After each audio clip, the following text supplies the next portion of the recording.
kasus penipuan online melalui aplikasi Telegram mengatasnamakan Rifan Kurniawan. Ratusan orang sudah menjadi korban penipuan ini. Dan di video ini saya ingin mengajak kalian untuk kita sama-sama memberantas para penipu online ini. Tonton video ini sampai habis dan share ke teman-teman kalian.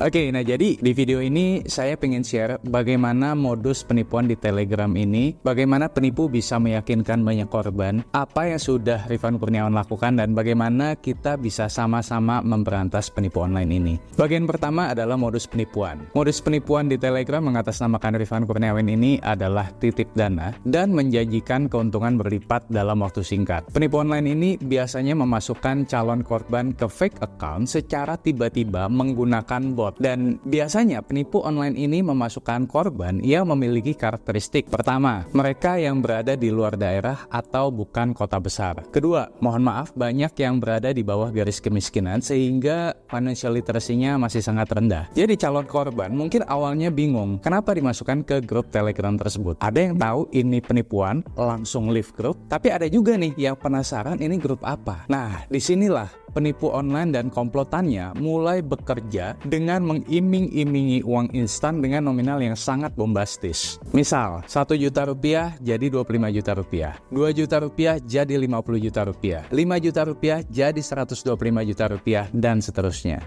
Dan dijanjikannya pencairan profit ini hanya dalam waktu yang sangat singkat, 3-6 jam saja. Kemudian seolah-olah ada sistem bagi hasil, investor 80% dan pengelola 20%. Nah, katakanlah kalian ambil nih paket yang 1 juta rupiah, kemudian penipu online ini akan memberikan rekening untuk kalian transfer. Nama di dalam rekening bukan pakai Rifan Kurniawan, tapi mereka pakai berbagai nama dan berbagai bank. Nah, terus kalian tanya, kenapa nih? Kok rekeningnya bukan atas nama Rifan? Nah, penipu online ini akan menjawab, oh itu rekening tim saya atau itu rekening bendahara saya. Nah, kalau orangnya pintar pasti akan curiga. Tapi ternyata banyak juga yang masih percaya karena mungkin didasari oleh rendahnya financial literacy atau bahkan karena dorongan rasa serakah atau greedy. Sehingga mereka deposit lah ke akun tersebut. Setelah 3-6 jam, penipu online ini akan ngabarin Anda kalau trading Anda berhasil. Nah, calon korban biasanya pasti senang dong. Wah, dipikirnya dapat nih 25 juta. Nah, tapi di sini pelaku meluncurkan senjata kedua dengan mengatakan, kalau kamu mau profit 25 juta tadi dicairkan, kamu harus bayar dulu 20% dari profit 25 juta tadi, yaitu berapa? 5 juta rupiah. Jadi bukan dipotong dari profit tadi, tapi si korban ini diminta 5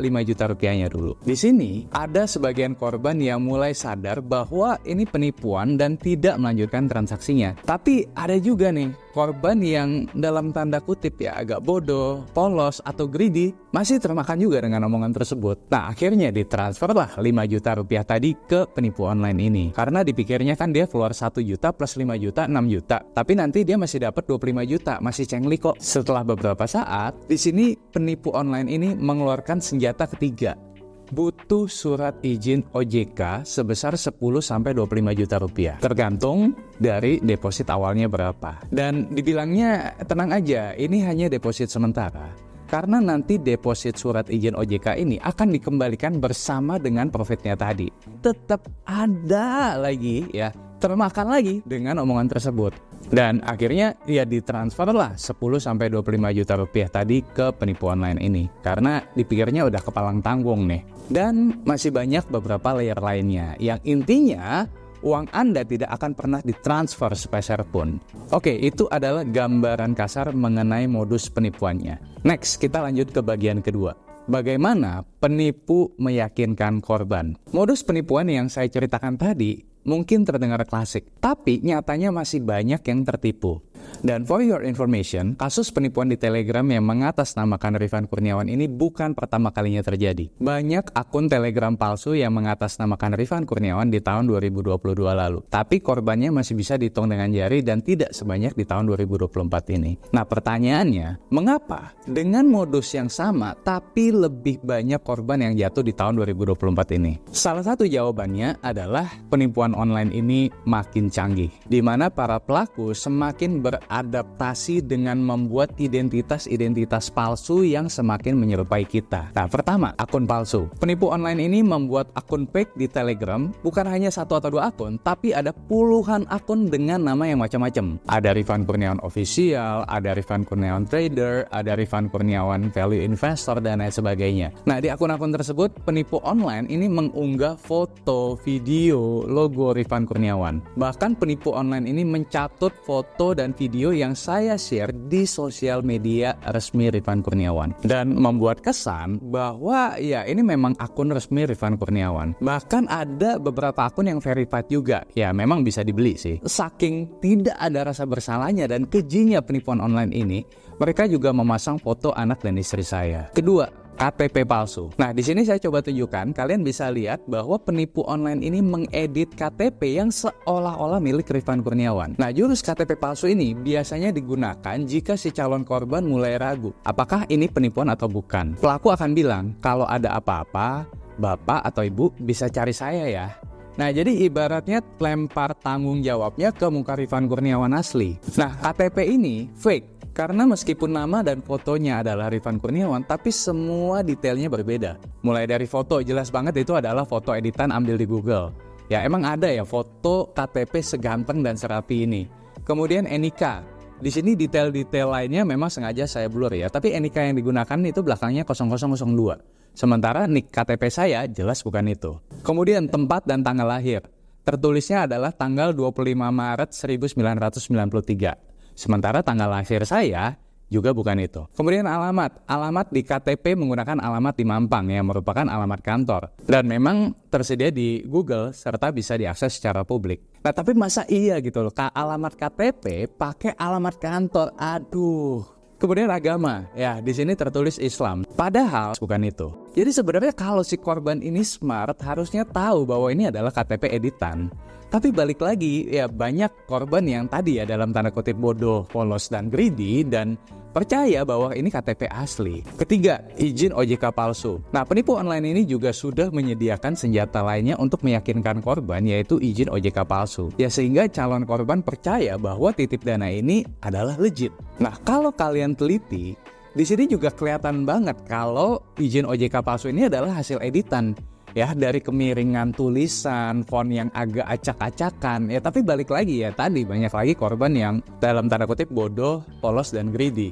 Dan percaya bahwa ini izin OJK asli. Saya sendiri, Rifan Kurniawan sendiri ya memang merupakan penasihat investasi yang terdaftar dan berizin di OJK. Namun for your information, surat keputusan dari OJK itu bukan berbentuk piagam seperti ini. Di sini tertulis pula nomor keputusannya, which is juga bukan nomor keputusan OJK yang diberikan kepada Rifan Kurniawan. Ya tertulis juga bahwa OJK memberikan izin usaha perusahaan kepada trading RKTIP. Aduh, orang kok bisa aja ya percaya izin ini diberikan kepada RKTIP. Izin itu diberikan kepada instansi atau individu. Dan alamatnya kali ini juga beda ya, City Tower lantai 27 ya, plus tanda tangannya juga beda lagi nih dengan yang di KTP tadi. Keempat, nomor rekening. Pelaku online ini juga menggunakan puluhan hingga ratusan nomor rekening yang berbeda-beda setiap harinya dengan nama yang berbeda dan dari bank yang berbeda. Nah entah gimana caranya si penipu online ini bisa mendapatkan sumber rekening hingga ratusan rekening yang berbeda-beda. Nah tapi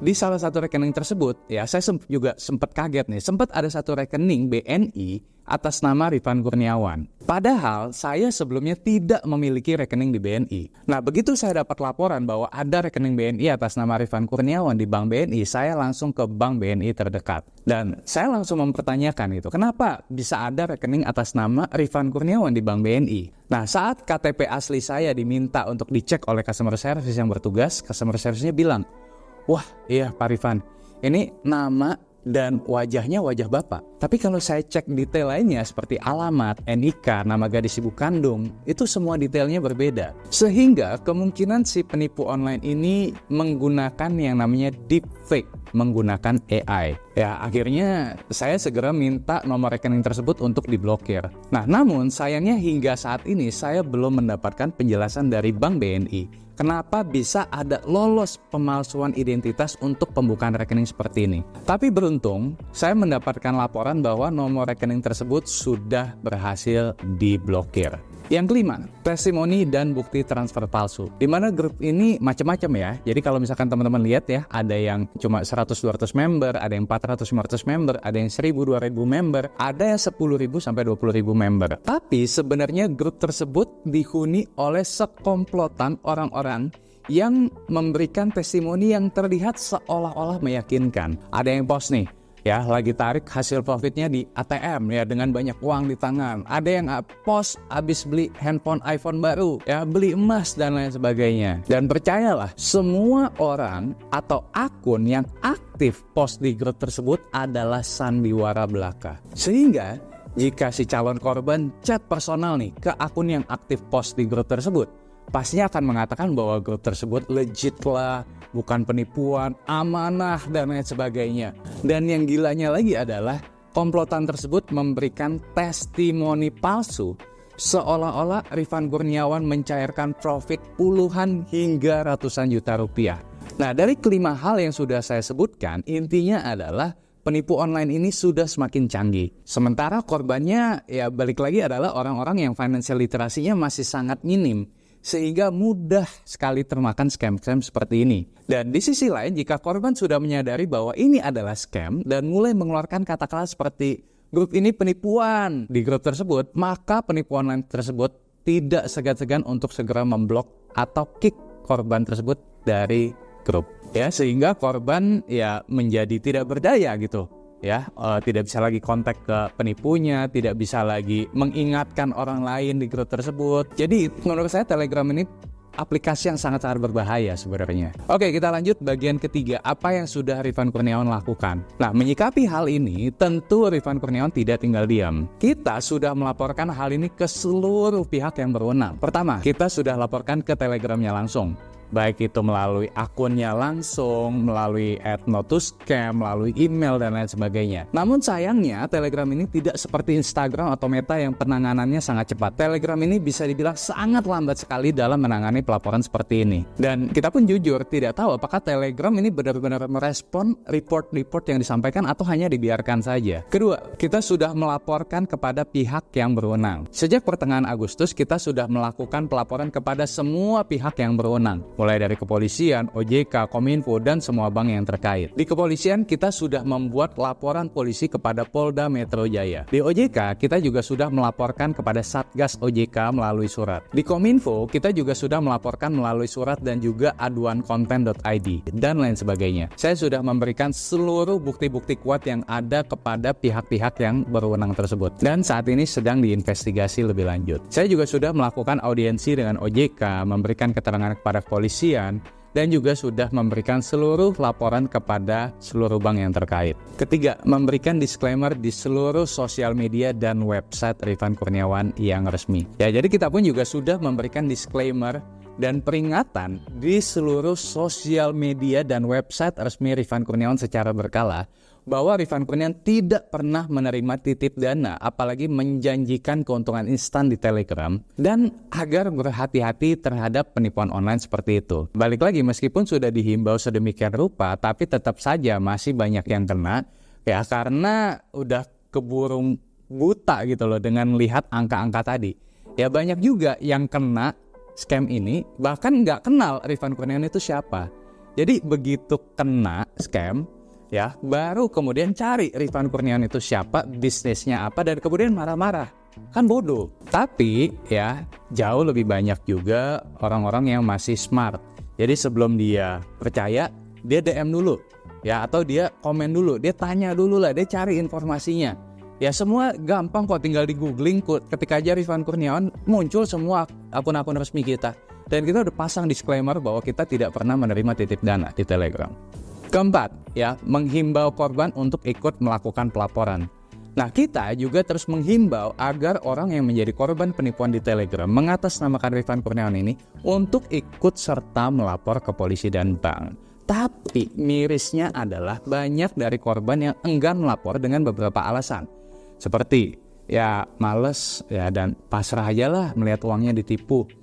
Males untuk melapor ya karena udah skeptis uangnya juga mungkin nggak akan bisa kembali juga. Ya, atau ada juga nih yang akses untuk melapor ke polisi dan bank sulit atau jauh dari rumah mereka. Dan beberapa alasan lainnya yang membuat para korban ini tidak melakukan pelaporan sehingga membuat penipu online ini terus beroperasi. Saya harap para korban juga bisa bekerja sama, mempunyai itikat baik juga agar tidak ada yang mengalami nasib yang sama seperti yang sudah menjadi korban. Oke, kita lanjut ke bagian keempat dan bagian yang paling penting. Bagaimana kita bisa bersama-sama memberantas penipuan online ini. Nah, seperti yang telah saya jelaskan sebelumnya bahwa Rifan Kurniawan telah melaporkan kejadian ini dan memberikan seluruh bukti-bukti kuat kepada pihak yang berwenang, seperti OJK, Kominfo, kepolisian, dan lain sebagainya. Namun, di sini saya juga membutuhkan bantuan dari kalian semua untuk kita sama-sama memberantas penipuan online ini. Bagaimana caranya? Bagi kalian yang menonton video ini, agar kita bisa bersama-sama menghentikan kasus penipuan di Telegram ini, saya minta bantuan kalian untuk melakukan report massal akun-akun Telegram yang melakukan penipuan dan mengatasnamakan atau impersonate Rifan Kurniawan.